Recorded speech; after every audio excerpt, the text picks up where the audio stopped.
Assalamualaikum warahmatullahi wabarakatuh. Innal hamdalillah nahmaduhu wa nasta'inuhu wa nastaghfiruh wa na'udzu billahi min shururi anfusina wa min sayyiati a'malina.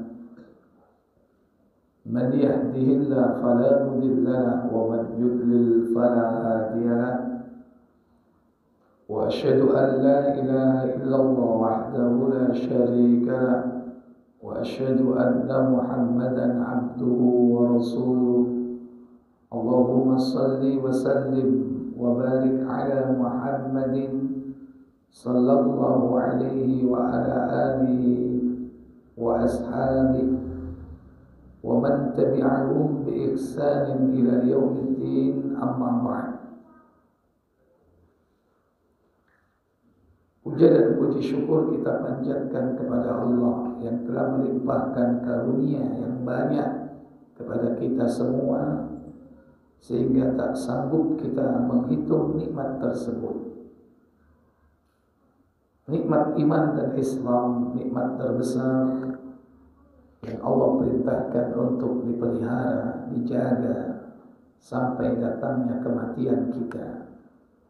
Semoga Allah Tabaraka wa Ta'ala memberikan kita istiqamah kelak mendapatkan nikmat husnul khatimah. Salawat dan salam semoga tetap terlimpah kepada junjungan kita baginda Nabi Muhammad sallallahu alaihi wa alihi wasallam. Demikian pula untuk keluarga beliau, keturunan beliau, aqidah tauhid sampai kepada al-faslul khamis, pasal yang kelima, yaitu fi bayani mafahim khati'atin fi tahdidil ibadah. Penjelasan tentang pemahaman yang menyimpang di dalam menetapkan ibadah. Al-ibadat tauqifiyatun. Ibadah itu sifatnya adalah tauqifiyah. Tauqifi yaitu langsung dari Allah. Kalau bahasa saya mungkin build-up, bukan assembling, bukan comot-comotan, bukan karya manusia, bukan hasil rekayasa, ciptaan dari makhluk. Tapi ibadah itu langsung dari Allah melalui Rasul utusannya.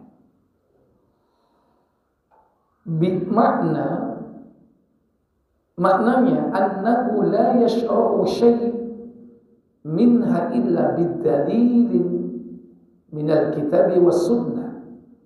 Bahwasanya ibadah itu tidak disyariatkan di dalamnya melainkan dengan dalil yang bersumber dari Alkitab dan As-Sunnah. Alkitab dalam hal ini adalah Al-Quran dan As-Sunnah. Kalau zaman Nabi dan Rasul terdahulu, ya kitab mereka masing-masing. Ada Suhuf Musa, ada Suhuf Ibrahim, ada kitab Taurat, ada Zabur, ada Injil. Telah berlalu kitab-kitab tersebut,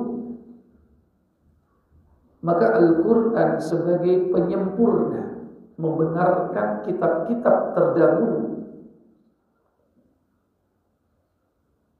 Maka seandainya sekarang ada Taurat, ada Injil, ada Zabur, maka hukumnya tidak berlaku kecuali harus mengikuti Al-Quran.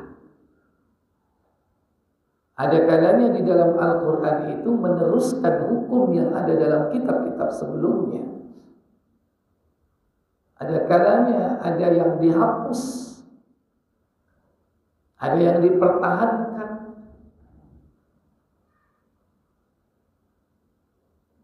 Contoh yang dipertahankan sholat. Dari zaman ke zaman para nabi itu mereka menegakkan sholat selalu. Demikian pula zakat.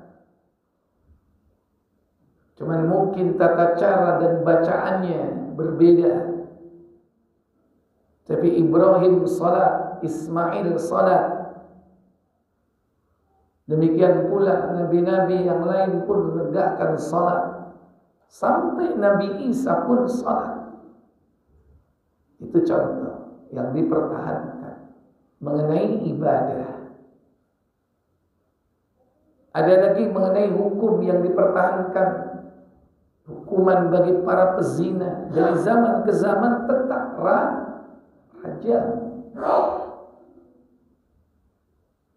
Itu contoh hukuman yang dipertahankan. Ada yang dihapus, ada yang dipertahankan. Yang dihapus yaitu menikahi seorang wanita beserta saudaranya.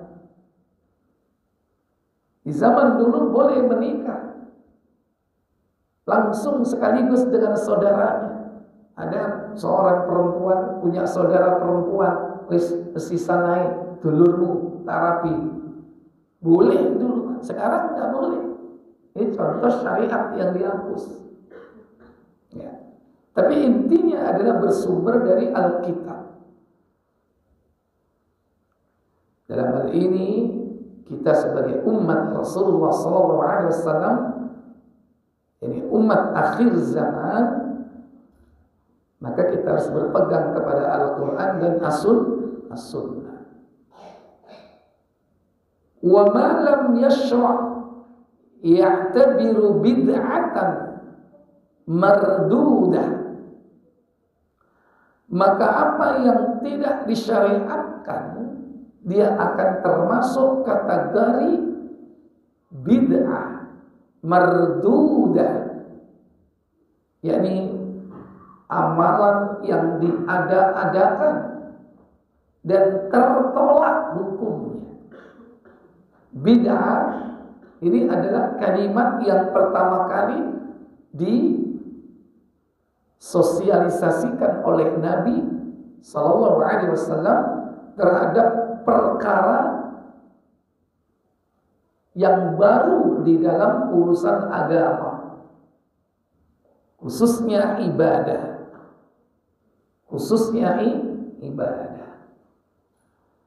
Sebagaimana Nabi mengatakan dalam sebuah hadis, buka Abu Dawud 4607, bersumber dari sahabat Al-Irbad bin Sariyah. Masyhur. Silakan.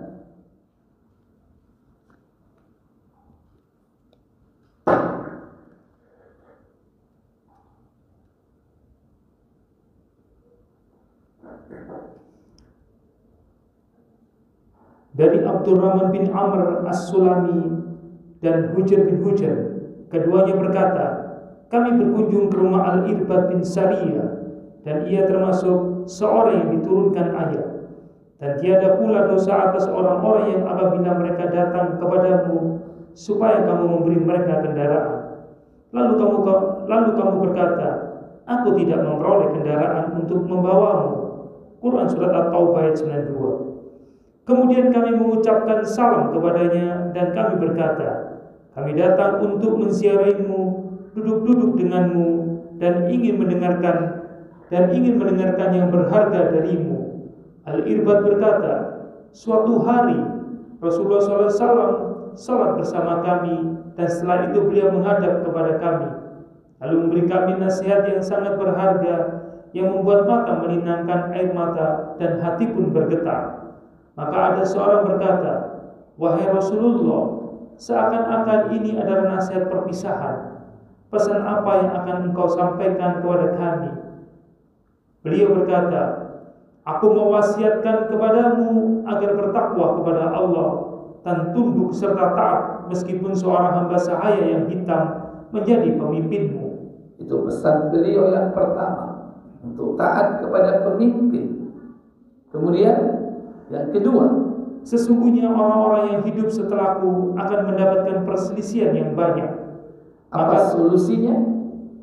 Maka hendaknya kalian berpegang teguh kepada sunnahku dan sunnah khalifah pengganti setelahku yang mendapatkan petunjuk." Itu solusi ketika terjadi perselisihan, bahkan perpecahan di dalam agama. Perintah berpegang kepada as-sunnah. Kemudian peganglah dan genggamlah erat-erat. Berhati-hatilah kalian dengan perkara-perkara yang baru, karena setiap perkara yang baru atau yang diada-adakan adalah bid'ah, dan setiap yang bid'ah adalah sesat. Nah, ini dia ucapan Nabi di akhir dari hadis ini. Wa iyyakum, berhati-hatilah kalian, wa muhdatsatil umur, terhadap perkara-perkara muhdats. Muhdats yang diada-adakan.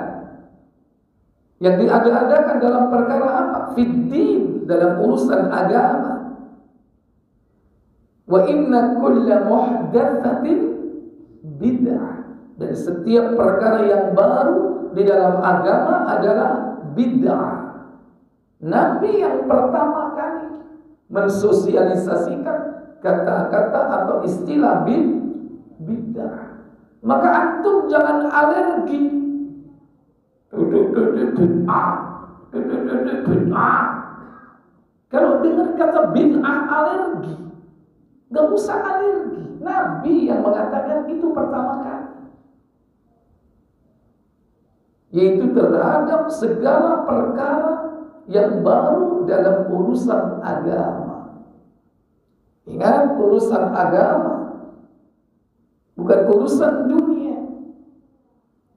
Dan ingat, urusan agama bukan hanya ibadah, tapi apa? I'tiqad, keyakinan, syariat, hukum, baru ubudiyah, ibadah. Urusan agama juga meliputi apa? Muamalah. Yang kelima, adab etika. Adab etika itu urusan agama. Yang keenam apa? Dakwah. Urusan agama, dakwah itu. Makanya jangan buat yang aneh-aneh dalam dakwah. Dakwah yang menyimpang, dakwah yang bid'ah, menyelisih Nabi dan para sahabat. Quran disampaikan, hadis disampaikan, musik, musik melantun. Ada nggak dakwah seperti itu? Ada nggak?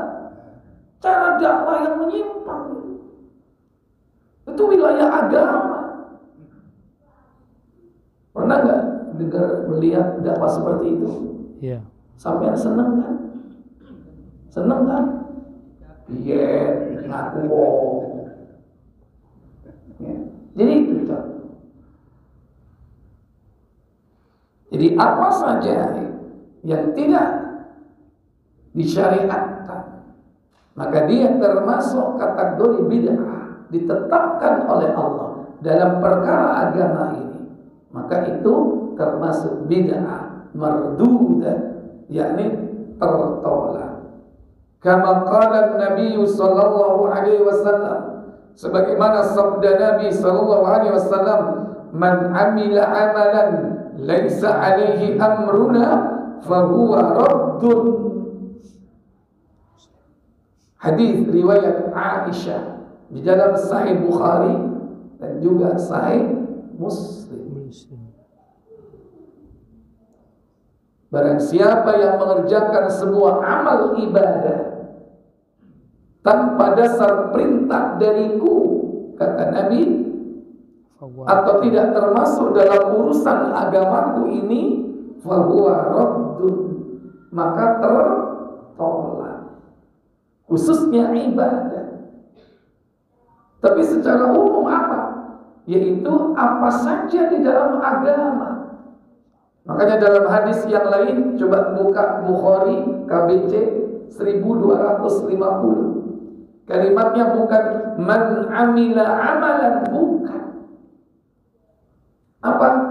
Kalimatnya berbunyi man ahdatha fi amrina hada ma laysa minhu fahuwa raddun. Ahdatha itu berarti membuat perkara yang baru. Bukan hanya ibadah, termasuk i'tiqad, keyakinan. Apa katanya? Silakan. Dari Aisyah radhiyallahu anha, ia berkata, Rasulullah SAW bersabda, barang siapa yang mengada-ada dalam pekerjaanku ini, yaitu dalam agama, apa yang tiada di dalamnya, maka ia ditolak. Man ahdatha, siapa yang mengada-adakan, fi amrina hada, di dalam urusan kami ini, urusan agama. Karena Rasul tidak mengurusi dunia, yang diurusi Rasul agama. Ma laysa minhu, sesuatu yang tidak ada di dalamnya, fahuwa raddun, maka hal itu tertolak. Jadi bukan hanya ibadah. Kalau yang sebelumnya man amila amalan, khusus ibadah. Kalau ahdatsa, jadi perkara-perkara baru dalam agama, termasuk i'tiqad. Apa contoh i'tiqad yang menyimpang? Menganggap bahwa Allah itu ada di mana Allah menyatu dengan makhluknya. Ini i'tiqad bid'ah, menyimpang. Jangan dianggap hanya ibadah.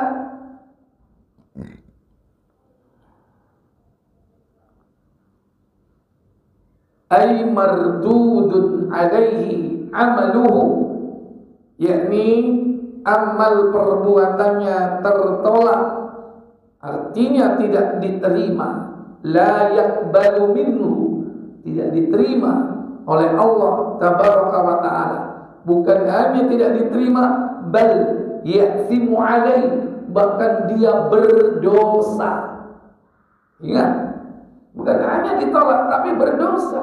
Kenapa? Li'annahu maksiyatun wa laysa ta'ah. Karena hal itu termasuk perbuatan maksiat, bukan ketaatan. Mengerjakan ibadah tanpa perintah itu bukan ketaatan, itu sebuah kedurhakaan. Sakarepe dhewe. Kau nak gaya ini poso. Poso apa? Aku poso weton. Ada perintahnya enggak poso weton? Karepe dhewe itu.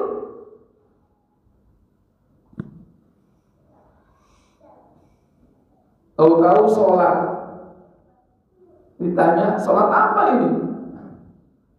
Sholat raghaib. Apa raghaib? Sholat malam Jumat pertama di bulan Rajab. Rasul pernah mengajarkan atau tidak? Tidak pernah. Nah, itu contoh. Orang melihat, oh hebat rek poso, wah hebat ya sholat, tapi nggak ada tuntunan. Itu bukan kehebatan, itu justru penyimpangan. Dan itu lebih disukai oleh iblis. Kenapa? Karena menyimpang dari syariat, membuat ibadah-ibadah baru yang tidak ada asalnya.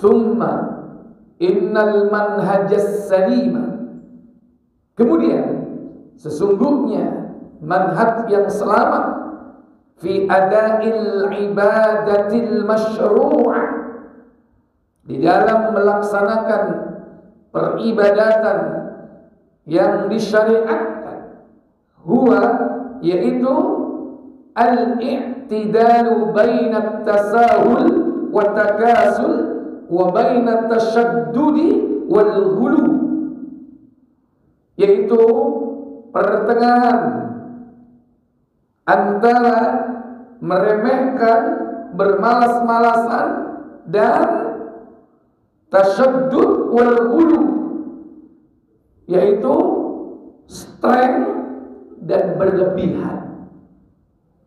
Jadi satunya ekstrim ke kanan, satunya ekstrim ke kiri. Kalau ekstrim kanan itu mungkin tasyaddud, keras, saklek, dan hulu, berlebihan. Ekstrim kirinya apa? Tasahul, gampang meremehkan dan bermalas-malasan. Nah, Ahlus Sunnah wal Jamaah itu tengah-tengah antara itu, antara yang berlebihan dan yang meremehkan. Kama qala Allah Ta'ala li nabiyhi sallallahu alaihi wasallam, sebagaimana firman Allah Ta'ala di dalam surah Hud 11 pada ayat yang ke-112 ya. Fastaqim kama umirta wa man taba ma'ak wa la tatghaw. Fastaqim, dan berlaku luruslah, berlaku adillah, laksanakan ibadah itu kama umirta, sebagaimana yang telah aku perintahkan hal itu kepadamu. Ini kata Allah kepada Nabi Muhammad. Wa man taba ma'ak, dan juga orang-orang yang bertobat bersamamu. Wa la tatghaw, dan jangan berlebihan.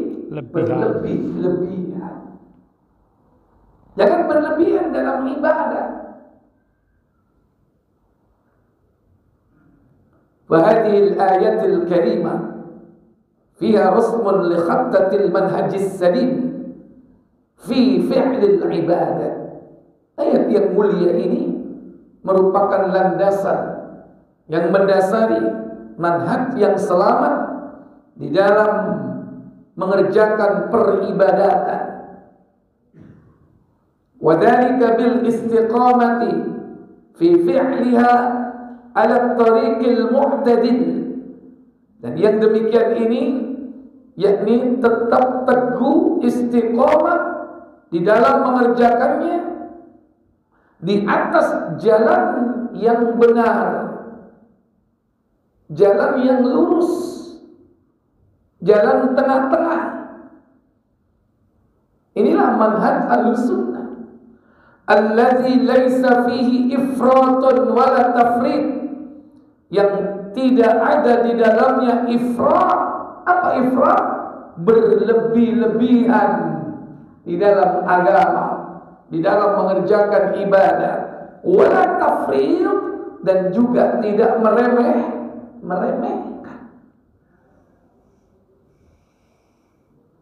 Kadang berlebih-lebihan orang itu, yang tidak ada tiada-adakan. Yang sudah ada kadang ditambahi,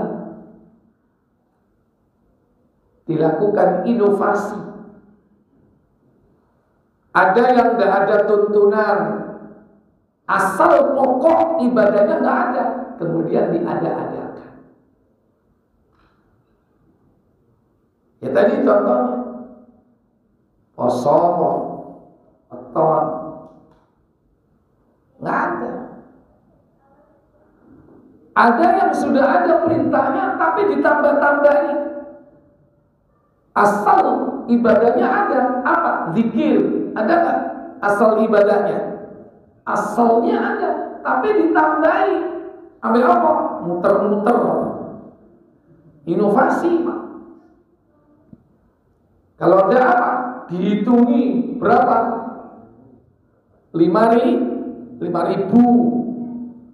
Itu inovasi. Asal ibadahnya ada, tapi ditambah-tambahi. Apa?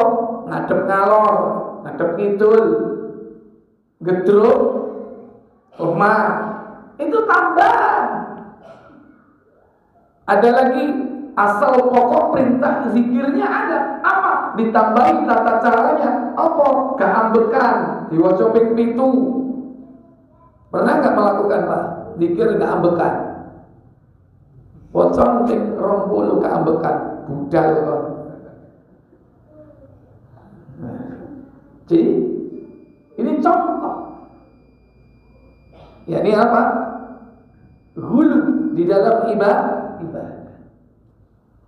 Ada yang bermalas-malasan, sebaliknya tafrid, meremehkan. Ada ibadah diremehkan. Sholat, bagaimana contoh meremehkan sholat?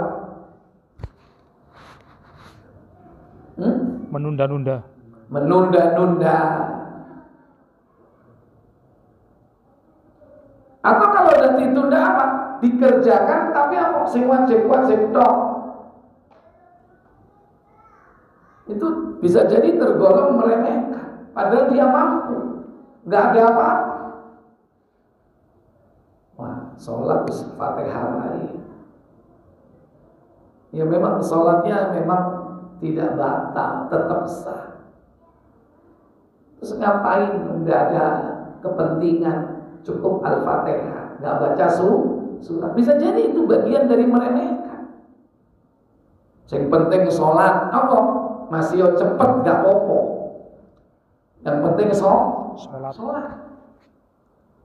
Atau mengejar jumlah banyak, akhirnya apa? Sholatnya cepat. Itu meremehkan. Yang penting sholat gak apa-apa. Yang penting rukuk sujudnya kena. Meskipun hanya apa? Ucapan subhanallah sudah cukup. Subhanallah langsung. Rabbi firli langsung. Meremehkan. Sehingga sholatnya apa? Cepat. Pernah gak sholat seperti itu? Nah kumur. Meremehkan. Puasa. Ada gak ibadah puasa yang meremehkan? Apa? Sahur. Padahal Nabi memerintahkan sahur gak? Sahur itu makanan yang berkah. Tapi diremehkan. Oh, kuat. Aku masih kamu sahur kuat. Soalnya buka kue setelung. Misalnya seperti itu. Jangan meremehkan ibadah. Tasaharu fa inna fis sahuril barakah. Karena sesungguhnya di dalam sahur itu terdapat berkah. Tapi diremehkan. Ini contoh meremehkan agar tasahul atau bermalas-malasan. Seperti orang-orang munafik beribadah bermalas-malasan. Kata Allah dalam surah An-Nisa ayat 142, Innal munafiqina yukhadi'una Allah wa huwa khadi'un wa idza qamu ila as-salati qamu kusala yura'una an-nasa wa la yadhkuruna Allah illa qalila. Apa kata Allah? Sesungguhnya orang-orang munafik itu menipu Allah, dan Allah akan membalas tipuan mereka. Dan apabila mereka berdiri untuk sholat, mereka berdiri dengan malas. Mereka bermaksud riya dengan sholat di hadapan manusia, dan tidaklah mereka menyebut Allah kecuali sedikit sekali. Iya. Ini termasuk ciri dari ibadahnya orang-orang munafik, yaitu bermalas-malasan. Atau ada sikap tasahul, meremehkan. Entar dulu sesuai, entar dulu masih panjang. Akhirnya matahari sudah merah, mau gelap. Akhirnya apa yang dilakukan? Sholatnya cepat, kayak ayam mematuk. Dia mematuk 4 kali dan tidaklah dia mengingat Allah kecuali sedikit. Ini contoh tasahul, meremehkan. Yang satu berlebihan, kepinginnya ke ibadahnya saya kurang. Diadakan sing anyar maneh, diadakan lagi ibadah. Yang satunya meremehkan. Jadi Ahlus Sunnah itu ala tariqi al-mu'tadil, di jalan yang lurus, jalan yang tidak ke kanan dan tidak ke kiri, pada jalan yang adil, alladzi laisa fihi ifrat wala tafriq, yang di dalamnya tidak ada sikap ifrat, berlebih-lebihan, atau tafriq, meremehkan. Hasab asy-syar', sesuai dengan syariat. Itu terdapat dalam kalimat ayat tadi, kama umirta, sebagaimana yang telah ditetapkan, disyariatkan kepada. Tsumma akkada dzalik biqaulihi, kemudian dikuatkan lagi oleh Allah Jalla wa Ala dengan ucapannya wala taghaw, dan jangan berlebih-lebihan. Sesuai yang ditetapkan apa? Jangan kau remehkan, karena sesuai dengan yang ditetapkan. Jangan kau kurangi, tapi jangan hulu, berlebih-lebih. Pas di sini.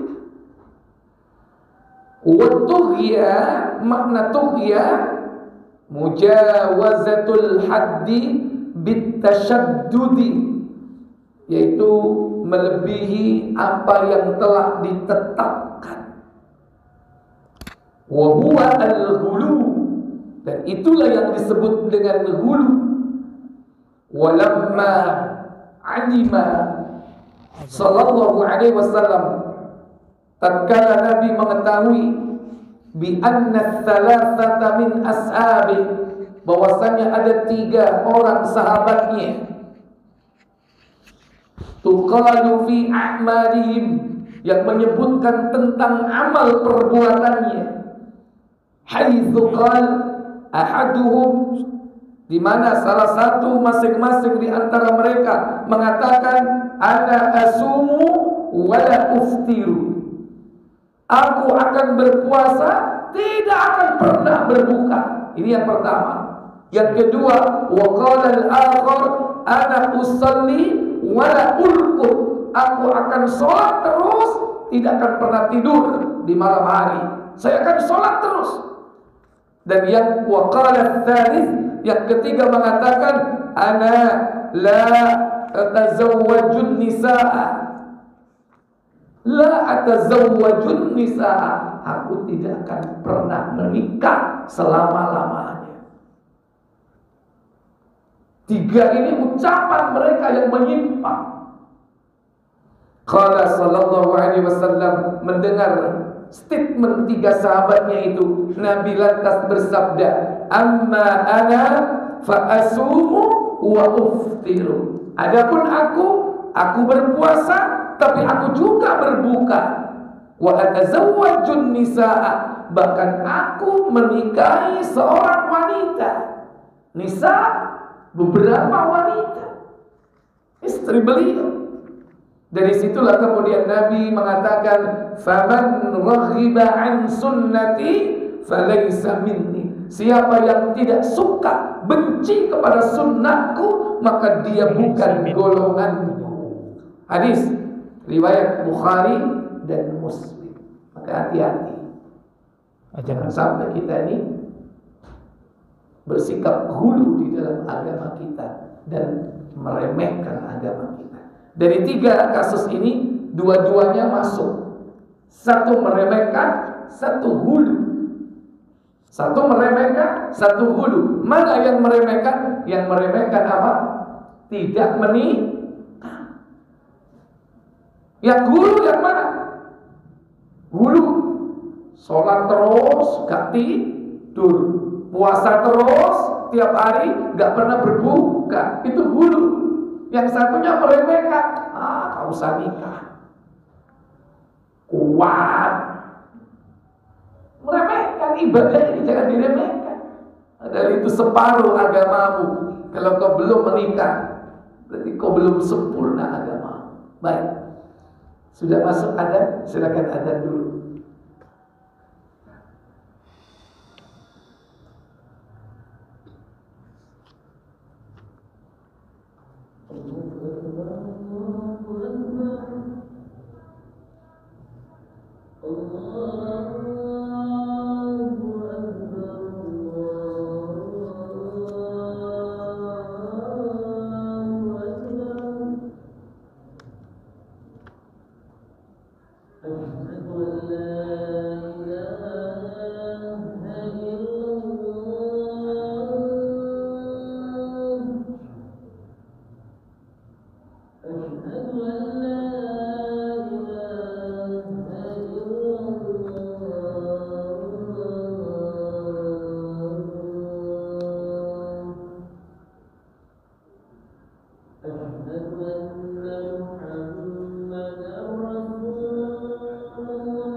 Baik Bapak Ibu saudara sekalian, saya lanjutkan sedikit.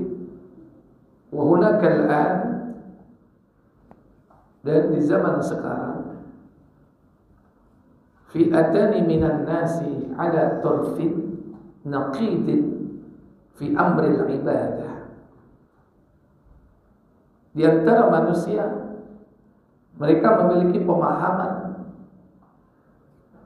yang terbelah menjadi dua. Al-fi'atul ula, yang pertama, kelompok ini qassarat fi mafhumil ibadah, yakni memahami ibadah itu secara meremehkan, menyederhanakan atau menyepelekan pemahaman agama. Wa tasahalat fi adaiha, dan menggampangkan di dalam pelaksanaannya. Sudah diremehkan, menggampangkannya. Hatta atola katsiran min anwa'iha, hingga dia banyak meninggalkan jenis-jenis ibadah. Wa qassaratha ala a'malil mahdudah, dia hanya membatasi ibadah itu dalam ibadah-ibadah yang sudah ditetapkan saja, yaitu yang pokok. Salat, puasa, jenis-jenisnya dibatasi yang pokok-pokok.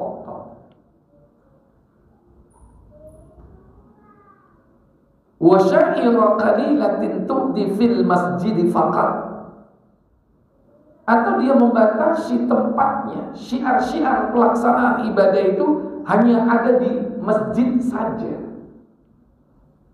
Kalau ibadah ya di masjid, di luar masjid ya bukan ibadah gitu. Wala majalu lil ibadah fil bait wala fil maktab wala fil muttajir wala fil syari', dan mereka tidak melaksanakan ibadah itu di rumahnya dan juga di kantornya atau di tempat perdagangannya, jual belinya. Wala fil muamalah, dia membatasi ibadah dalam urusan-urusan maqdh, bukan dalam urusan termasuk muamalah. Wala fis siyasah, dan tidak dalam urusan-urusan as-siyasah, apa? Politik. Walal hukum, dan juga di dalam perkara hukum, dalam menegakkan hukum itu termasuk ibadah. Ya anggap apa? Itu urusan tersendiri. Inilah pemahaman apa? Sekuler. Jadi agama itu dibatasi hanya urusan ritual, hanya urusan apa? Ibadah maqdh. Padahal agama ini mencakup segala urusan. Dia hanya batasi. Wala ghairu dzalik min syu'unil hayat, dan tidak dalam perkara-perkara yang lainnya di dalam urusan kehidupan. Dibatasi.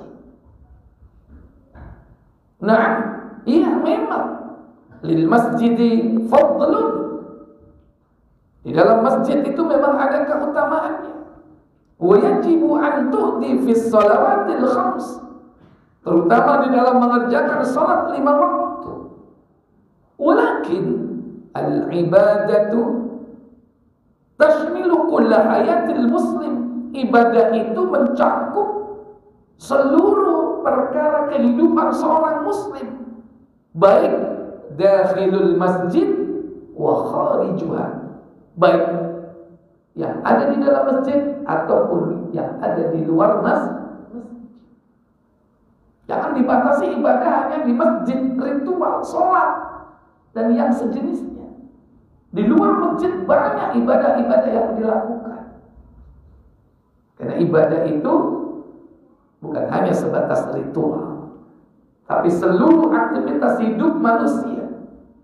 Kembali kepada definisi kemarin, ismun jami'un likulli ma yuhibbullahu wa yardah, terhadap segala sesuatu, segala istilah yang mencakup apa saja yang ditujukan dalam rangka mencari keridhaan Allah, baik meliputi fil aqwali wal a'mali dhahirah wal batinah, baik ucapan dan amal perbuatan yang bersifat tampak ataupun tidak tampak. Itu makna definisi ibadah yang luas. Bekerja ibadah, tapi tentu harus memenuhi syaratnya. Jangan lantas melegitimasi. Kerja itu ibadah. Kerjamu apa? Nyopet. Nyopet itu ya podo. Nyambut gawe penting. Akhirnya begal. Nanti nyambut gawe. Lapor garong. Nekak bekal. Ntar dulu. Bekerja itu ibadah, ada syaratnya. Jangan asal ngomong bekerja, tiba-tiba pekerjaannya haram. Nanti nyambut gawe jam 6 wis budal. Iya, ibadah nyambut gawe itu ibadah. Lho, kok nyambut gawe nanti nang bank. Ibadah lah. Bukan ibadah nyambut gawe di tempat riba, bukan ibadah itu. Ada syaratnya orang dikatakan ibadah. Walaupun ibadah itu meliputi bukan hanya perkara-perkara ritual. Kita bekerja setiap hari mencari maisha, bisa digolongkan ibadah, tapi memenuhi syarat-syaratnya. Baik. Al-fi'atu tsaniyah, yang kedua, tasyaddadat fi tatbiqil ibadah ila haddit tarf, yakni strength ekstrim di dalam menetapkan makna ibadah melebihi apa yang telah ditetapkan. Wa rafa'at al mustahabbat ila al martabatil wajibat. Di antaranya yakni apa? Menaikkan derajat amal ibadah yang bersifat sunnah seakan menjadi wajib. Yang sunnah ditinggikan, dikeluarkan dari yang sebenarnya menjadi wajib. Nah, ini termasuk apa? Kelompok yang kedua, hulu, ekstrim. Padahal itu sunnah, tapi dianggap wajib. Wa harramat ba'dul mubahat, dan mengharamkan sebagian dari perkara-perkara yang mubah. Padahal perkara itu mubah, tapi apa? Diharamkan. Nggak boleh, haram. Padahal boleh. Boleh. Makan kepiting sapa sing larang. Tapi ono sing haramno. Ono enggak? Sapa biyen sing gak gelem mangan kepiting, sik durung roh hukumi. Ya. Halal, tapi apa? Dikeluarkan dari kehalalan itu, dinaikkan jadi derajat apa? Haram. Padahal nggak ada dalilnya. Enak nggak? Enak apa nggak kepiting? Enak. Daging gak gelem. Enak daging. Tapi ada yang mengharamkan. Saya bagian vegan. Ya. Jadi itu, di antara manusia ini ada yang ya, satunya meremehkan, satunya apa? Berlebihan. Padahal Nabi SAW, beliau adalah wa khairul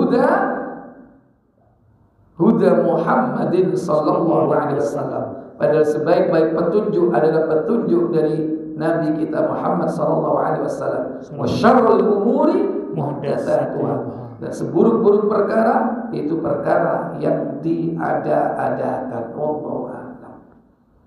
Baik, para ibu, para bapak, saudara sekalian, pasal yang kelima sudah selesai. Insyaallah yang akan datang kita akan masuk kepada pasal yang ke-6. Ya. Baik, sebelum saya tutup, silakan kalau ada pertanyaan, saya beri waktu. Oke.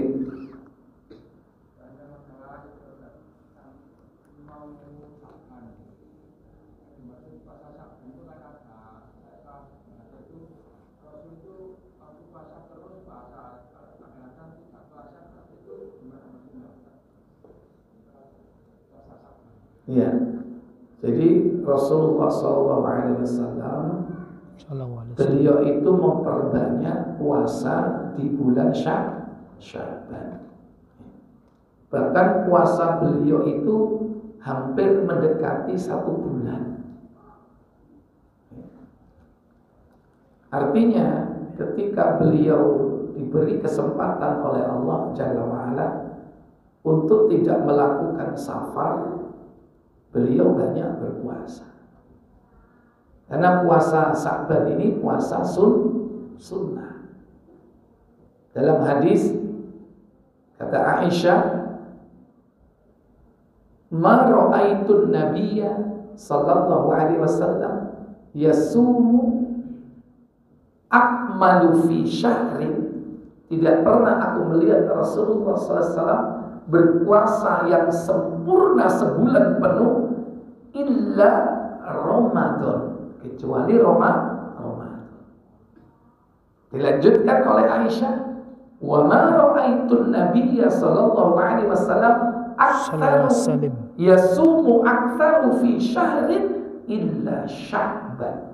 Dan aku tidak melihat Nabi berpuasa di dalam satu bulan yang lebih banyak kecuali puasa beliau di bulan Sya'ban.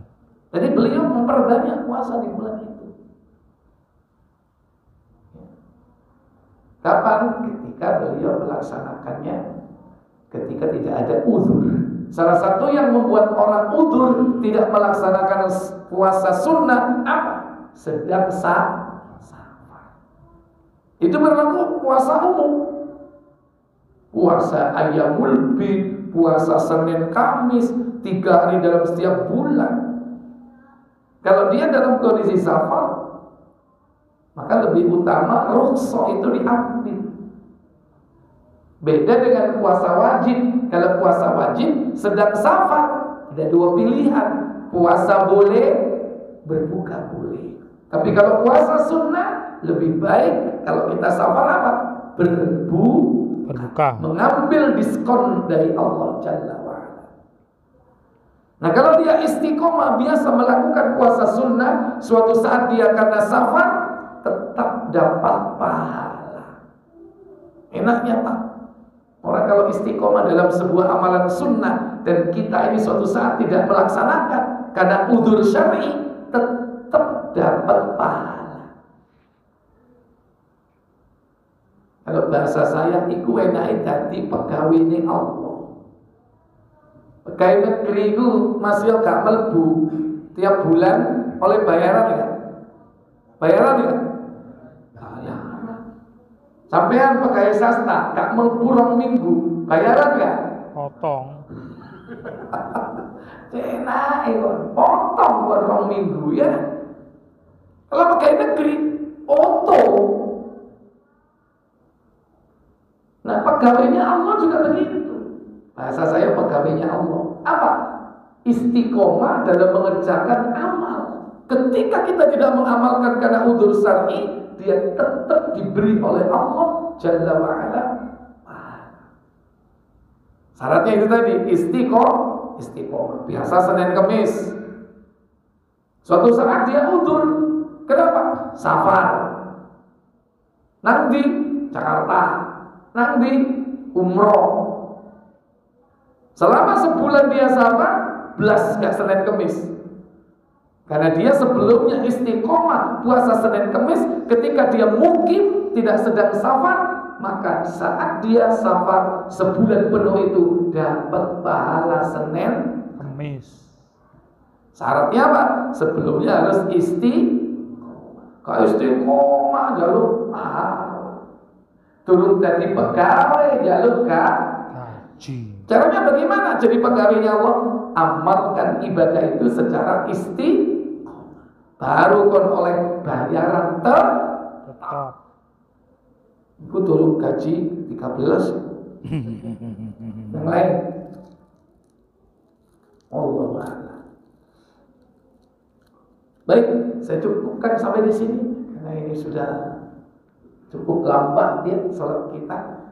Semoga bermanfaat pertemuan kita pada malam ini. Semoga Allah memudahkan kita memahami dan mengamalkannya dalam hidup kita sehari-hari. Wa akhiru da'wana walhamdulillahirabbil alamin. Subhanakallahumma wa bihamdik asyhadu an la ilaha illa anta astaghfiruka wa atubu ilaik. Wassalamu alaikum warahmatullahi wabarakatuh. Waalaikumsalam warahmatullahi wabarakatuh.